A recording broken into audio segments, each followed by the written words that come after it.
Dr. Sebastian Cooper was the kind of doctor people trusted before he had even finished asking what was wrong. Perhaps it was the way he listened, with his elbows resting on the desk and his eyes fixed firmly on the person in front of him. Perhaps it was the slight frown that appeared between his brows whenever a patient described pain, worry, or something they could not quite explain. Or perhaps it was simply that he had been there for so many years, in the same surgery, behind the same wide oak desk, watching children grow into adults, adults grow into parents, and parents grow old. He knew families by name, illnesses by history, and grief by the way it entered the room before a patient had spoken. He was not an easy man, exactly. No one would have called him soft. He had a gruff voice, a stern manner, and very little tolerance for melodrama. But those who knew him well understood that beneath the clipped sentences and impatient sighs was a tenderness he tried hard to conceal. He remembered birthdays. He called elderly patients after hospital appointments. He noticed when someone who usually dressed carefully arrived in yesterday's clothes. He saw more than he said. That was why people waited for him. Some refused appointments with the younger doctors altogether. "I'll wait for Dr. Cooper," they would say, even when the receptionist warned them it might be 2 weeks. And so his days were full, too full, most of the time. On that particular Thursday afternoon, the surgery was running 40 minutes behind. The waiting room was restless. A toddler had been crying for the past half hour. Someone had complained loudly about parking. A man in a navy work jacket had stood at the reception desk, insisting that his chest pain was probably indigestion, but that his wife had made him come. Sebastian had not eaten lunch. By 4 o'clock, his coffee sat untouched and cold beside a stack of blood test results. His tie was slightly loosened. His reading glasses had slipped to the end of his nose. He was trying to finish a referral letter when Mrs. Mulrooney knocked once and came in before he answered.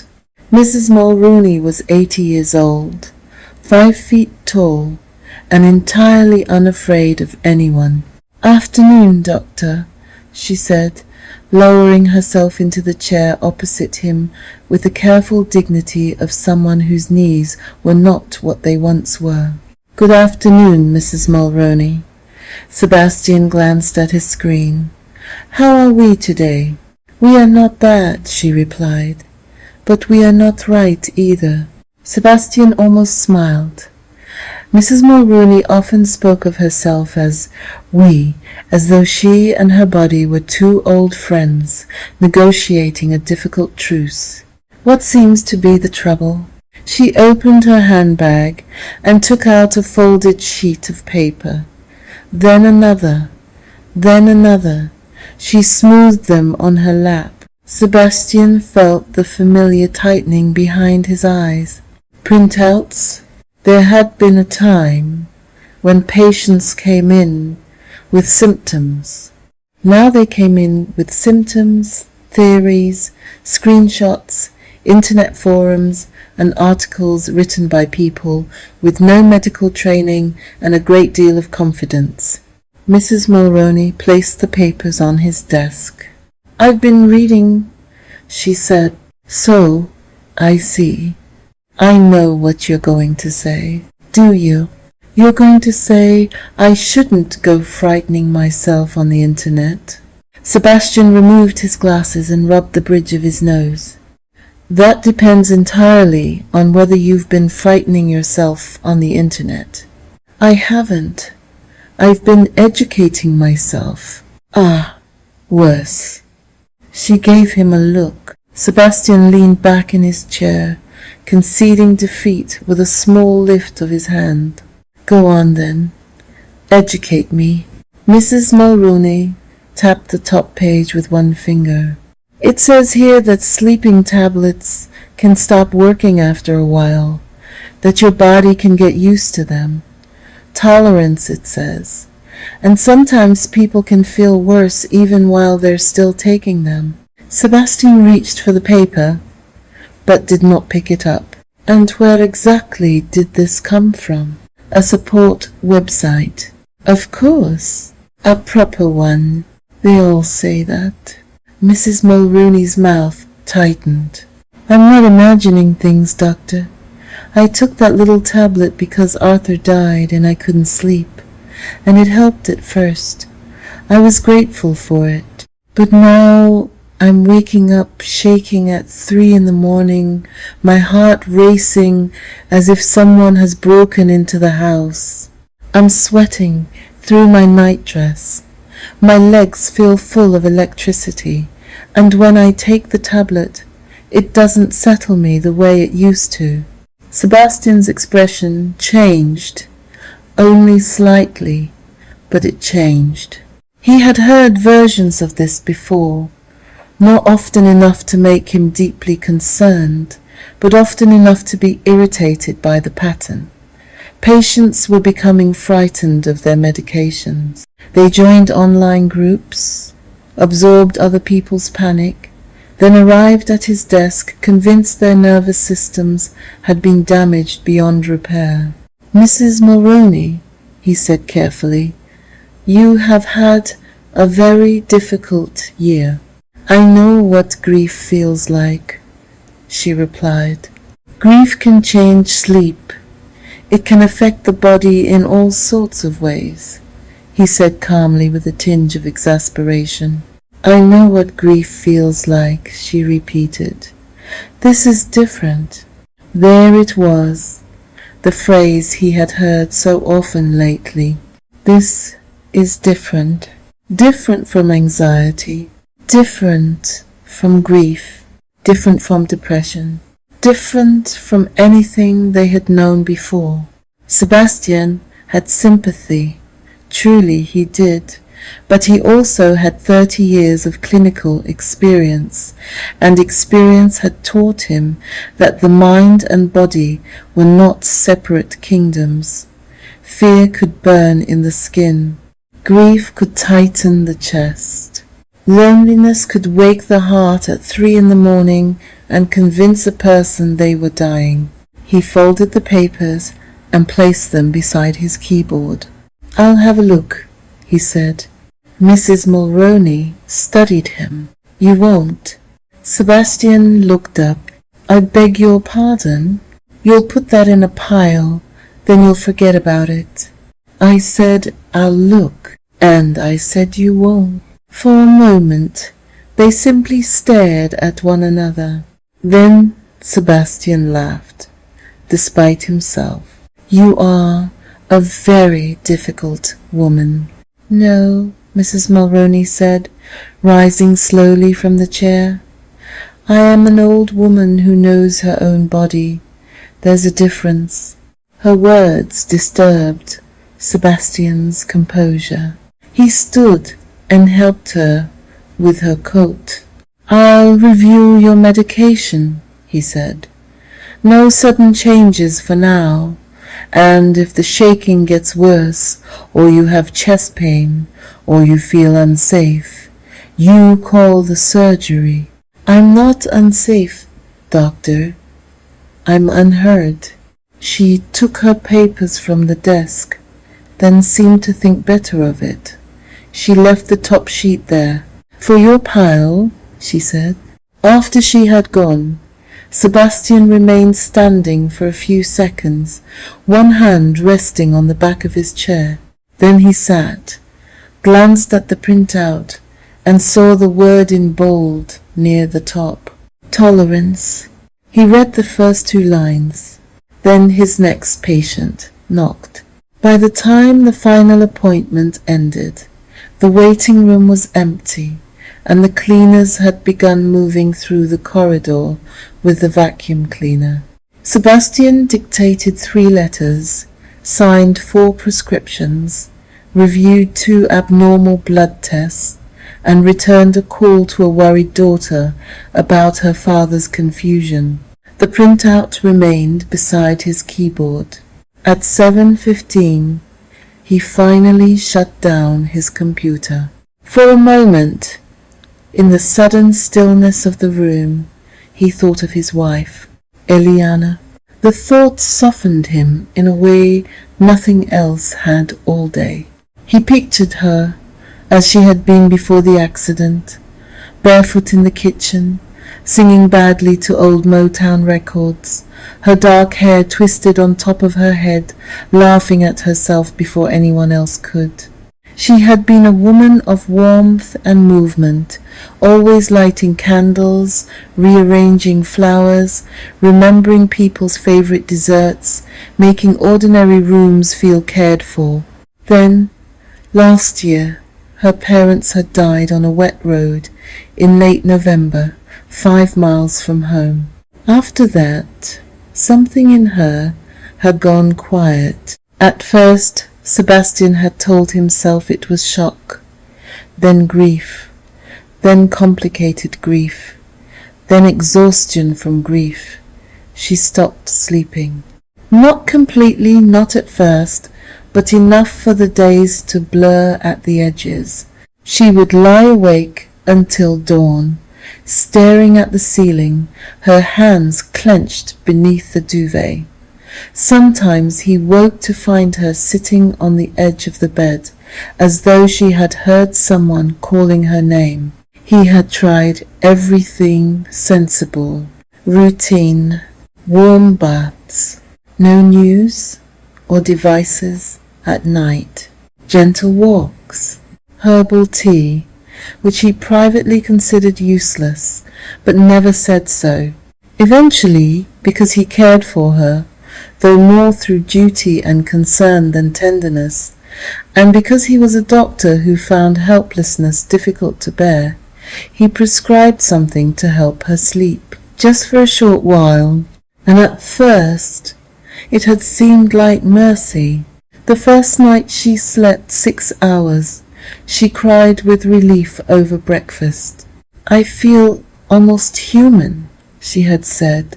He remembered touching her hand and thinking, "Thank God." But lately, the nights had begun to fray again. She was waking more often, startling more easily, complaining of strange surges in her body, a rush of heat, a racing heart, ringing in her ears, a feeling as though panic had entered her bloodstream without permission. Last night, she had taken the full dose and still slept less than 2 hours. Sebastian looked at Mrs. Mulrooney's printout again. Tolerance. He picked it up, folded it once, and slipped it into his leather bag. Maybe he would read it after dinner, maybe tomorrow. He turned off the light, locked his office, and walked out through the side entrance into the cool evening air. The drive home took 25 minutes. He spent most of it thinking about the surgery budget, the new locum who was always late, and whether Elianna had managed to eat anything that day. The streets were slick from earlier rain, and the headlights of passing cars shimmered across the windscreen. By the time he pulled into the driveway, the house was dark except for the hall light. That was unusual. Elianna always left the sitting room lamp on.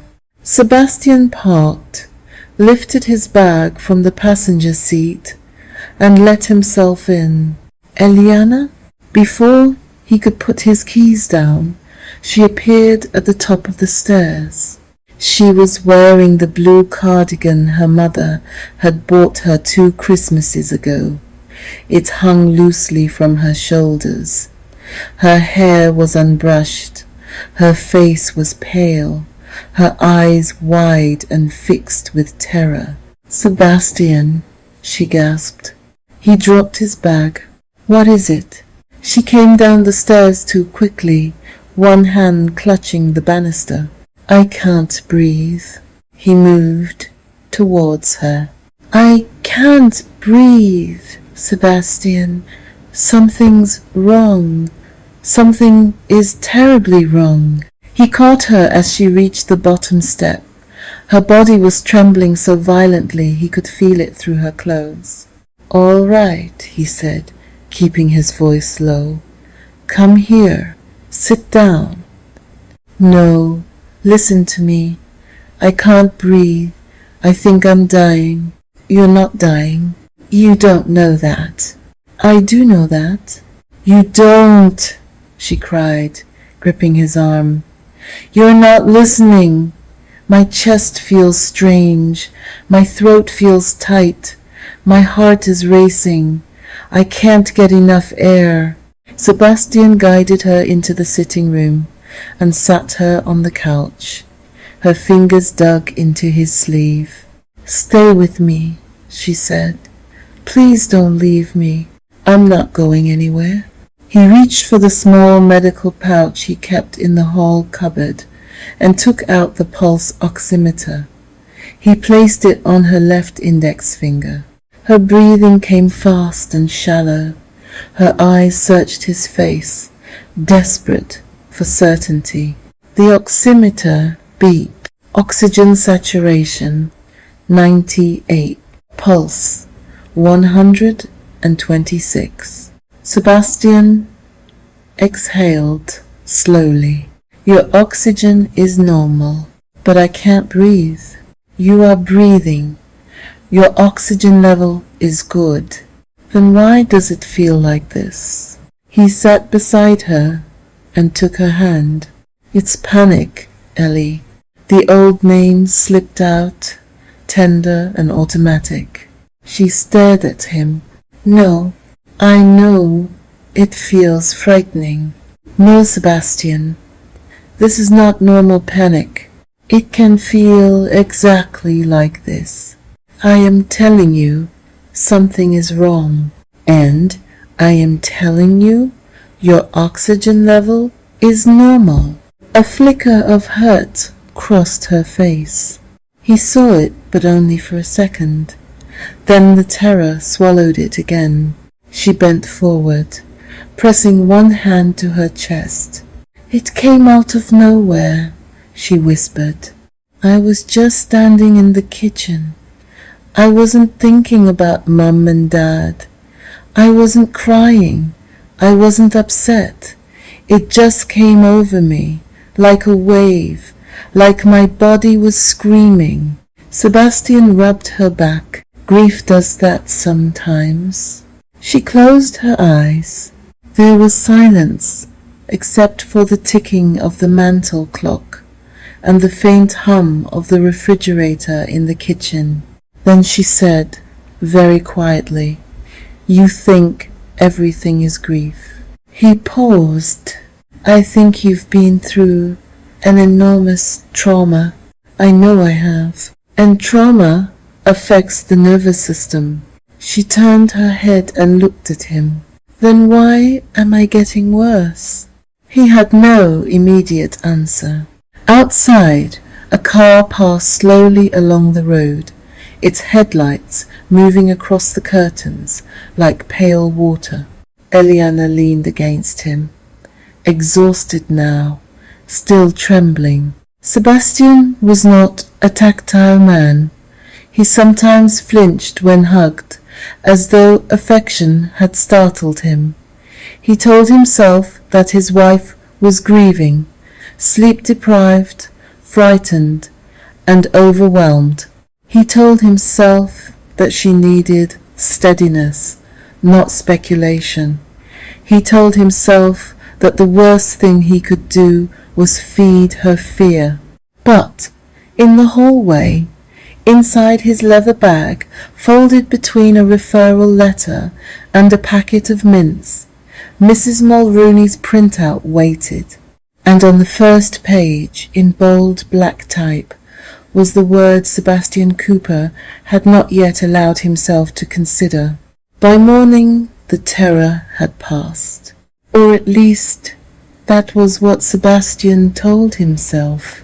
Elianna was sitting at the kitchen table when he came downstairs, wrapped in the same blue cardigan, both hands curled around a mug of tea she had not drunk. She looked smaller than she used to. That was the thought that came to him before he could stop it. Smaller, as though the night had taken something from her and not given it back. The kitchen was bright with early spring sunlight, too bright perhaps. Elianna had pulled the blinds halfway down, leaving the room striped with thin bars of gold and shadow. "You're up early," he said. She glanced at him. "I didn't sleep." He paused by the kettle. "Not at all? Maybe 20 minutes. I'm not sure." Sebastian filled the kettle and set it on its base. "You should have woken me." "I did." He turned. She looked back at him, not accusingly, but with a kind of flat exhaustion that made accusation unnecessary. "You sat up," she said. "You told me to try to rest. Then you fell asleep again." A small flush of shame passed through him. "I'm sorry. I don't remember." "I know." The kettle began to rumble. Sebastian took 2 mugs from the cupboard, then realized she already had tea in front of her. He put one back. "How do you feel now?" Elianna looked down at the mug. "Wrong." He waited. "I feel wrong," she said again. It was not a useful clinical description, but it was the only word that seemed to fit. Wrong. Her skin felt too tight. Her muscles buzzed as though a low electrical current had been switched on beneath them. Her heart kept speeding up for no reason, then slowing, then speeding again. There was a pressure behind her eyes, a trembling in her stomach. Sounds seemed too sharp. Light seemed too white. Even the scrape of Sebastian's spoon against his mug made her flinch. She wanted to say all of that. Instead she said, "I don't feel like myself." Sebastian stirred his coffee. "You had a frightening episode last night." "It wasn't an episode." "Ellie, please don't call it that." He put the spoon down. "All right. What would you like me to call it?" "I don't know. But not that." He leaned against the counter, watching her carefully. His work shirt was crisp, his hair still damp from the shower, his face tired, but composed. Even at home, even in slippers, Sebastian carried something of the consulting room with him. That steady, contained authority, the air of a man who knew which things mattered and which things did not. Once it had comforted her. Now it frightened her. "I found something," she said. Sebastian's expression changed almost imperceptibly. "Found something where?" She did not answer. He sighed. "Elianna, don't use that tone." "What tone?" "The tone that says you've already decided I'm being ridiculous." "I haven't decided anything." "You have." He crossed the kitchen and sat opposite her.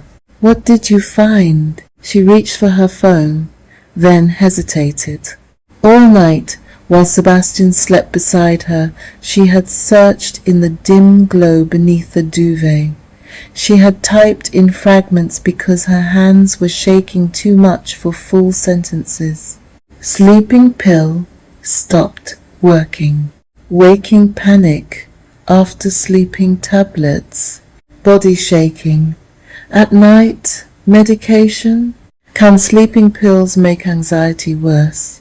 Tolerance, withdrawal, symptoms.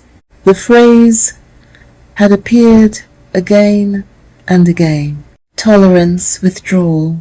At first, she thought it sounded dramatic, too internet, too American, too extreme. But then she began reading stories from people who described things she had not told anyone, waking with terror, internal trembling, burning skin, air hunger, sensitivity to food, the feeling of being outside oneself, symptoms emerging while still taking the medication, worsening when doses were delayed. The more she read, the colder she became, not because she was being frightened by strangers, because strangers were describing her body. She turned the phone towards Sebastian. "I think this might be what's happening to me." He looked at the screen, but did not take the phone. "What am I looking at?" "It's about tolerance." His eyes moved briefly over the page. "What site is this?" "I don't know. A support group, I think." "A support group? Please just read it." "I will, but you're not reading it. You're looking at where it came from, because where information comes from matters. So does whether it's true." He sat back. Elianna gripped the mug more tightly. "It says the body can adapt to the drug, that it can stop working the same way, and then symptoms can happen, even before you stop taking it." Sebastian's mouth tightened. "These tablets can become less effective over time, that's known. But what you're describing, what I'm describing, is written there. What you're describing is also consistent with acute anxiety, trauma, and severe sleep deprivation." Her eyes flashed. "You always come back to that." "Because your parents died, Elianna." The words dropped between them. She flinched as though he had raised his voice, though he had not. "I know they died. I'm not minimizing that. You keep using it to explain everything. It explains a great deal. Not this." He looked at her with the patience he used with patients who had become attached to an idea. She recognized it. That was what hurt. "How do you know?" she asked. "Because I've seen grief do extraordinary things." "And have you seen this drug do extraordinary things?" He did not answer immediately. "Medication can have side effects," he said. "That isn't what I asked. I have prescribed these medications for many years. That isn't what I asked either." He drew in a breath. The kettle clicked as it cooled. Somewhere outside, a dog barked twice, then stopped. Elianna pushed the phone closer to him. "Please read it properly. I have patience in less than an hour." "Sebastian, I'll look later. You said that yesterday about your patient's printout." His head lifted. "What? I saw it in your bag." He frowned. "You went into my bag?" "I was looking for paracetamol. The paper was sticking out." "That was given to me by a patient. It has nothing to do with you." "It has the same word on it. Tolerance." "Elianna, she was talking about sleeping tablets too, wasn't she?" Sebastian stood. "I'm not discussing another patient with you. I'm not asking you to. I'm asking you to notice." "I do notice. I notice that you have barely slept, that you are grieving, that you spent the night frightening yourself online, and now you are connecting every sensation in your body to a tablet that was meant to help you. Meant to help me, she repeated. Her voice was so quiet, he almost missed the bitterness in it. He softened. Ellie, I prescribed it because you were suffering. I know. I would never give you anything I believed would harm you. I know that too. Then why are you looking at me as though I've done something terrible? Her eyes filled, but the tears did not fall. Because I am telling you something terrible is happening to me, and you are more interested in defending the pill than hearing your wife. The words struck him. For a moment, the room seemed to narrow around them. Sebastian's instinct was to go to her, to hold her, to say, I hear you, I will look, we will work it out. But beneath that instinct was another one, sharper and more frightening. What if she was right? He rejected the thought almost before it fully formed. If the medication was causing harm, then he had caused harm, not intentionally, not negligently, but still. His hand had written the prescription. His voice had reassured her. His confidence had placed the little white tablets on her bedside table. No, there had to be another explanation. I am not defending anything, he said, though even to himself his voice sounded defensive. I'm trying to keep this in proportion. In proportion? Yes. I thought I was dying last night, and I checked you. Your oxygen was normal. Do you think that means nothing was wrong? I think it means you were not dying, but something was wrong. Panic feels like something is wrong. I didn't have panic before. You had distress, you had insomnia, you had grief. I had grief, Sebastian. I did not have this. He looked at his watch. The gesture was small, automatic, almost meaningless. But Elianna saw it, and something inside her seemed to give way. You need to go, she said. I don't need to leave for another 15 minutes. No, you need to go because you've already left. He stared at her. That's unfair, is it? I'm standing here trying to help you. No, she said. You're standing there trying to make sure I don't believe myself. The sentence hung in the air. Sebastian picked up his coffee, then set it down without drinking. I am going to speak plainly, he said. There it was again, the doctor voice. Elianna closed her eyes. You are vulnerable right now, he continued. You are sleep deprived and frightened. These online spaces can be dangerous for people in your position. They can reinforce symptoms, amplify fear, and convince people they are damaged when what they need is stability. She opened her eyes. Damaged. I didn't say you were damaged. You said they convince people they are damaged. Yes, and I don't want that for you. What if I am damaged? You're not. How do you know? Because these drugs leave the system quickly. She gave a small, humorless laugh. That's what people online said doctors say. For heaven's sake, Elianna. She pushed the phone away and stood too quickly. The room tilted. She reached for the table. Sebastian stepped forward. Careful. Don't. I'm trying to help. Then listen. See? I am listening. No, she said, gripping the back of the chair. You are waiting for me to stop talking so you can correct me. That silenced him.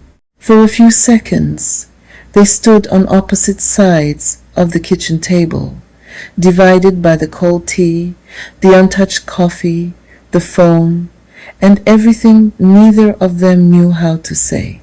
Then Sebastian's page vibrated on the counter. He looked at it. The surgery. Of course. He picked it up, read the message, and slipped it into his pocket. I have to go. Yes, Elianna said. You do. He hesitated. I'll call you between patients. Don't, Elianna. I mean it. Don't call to check my oxygen. Don't call to tell me it's panic. Don't call unless you're willing to say you don't know. He looked wounded then, truly wounded. I have never pretended to know everything. She looked at him with such tired sadness that he almost turned away. You're there with me.